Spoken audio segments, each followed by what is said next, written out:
নমস্কার। আজ আমার দিনটা শুরু হলো ৫:৩০ থেকে। আজ হচ্ছে একাদশী, সাথে আবার বৃহস্পতিবার।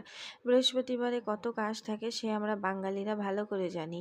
তো স্নানটা সেরে ঠাকুরঘরে চলে গেলাম। ঠাকুরঘরে সব নামিয়ে মুছিয়ে নতুন আসনটা পাতিয়ে দিলাম। দেখুন, তারপরে সূর্য উঠছিল, কতক্ষণ দেখলাম। তারপরে ঠাকুরঘরটা ভালো করে মুছে সব কিছু ধুয়ে ঠুয়ে নিচে চলে গেলাম।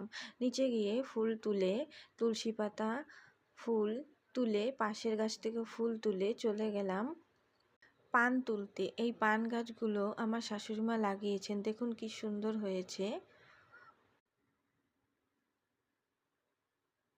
পান তুলে ঠাকুরঘরে চলে আসলাম। এসে ঠাকুরঘরের ঘরটা সাজিয়ে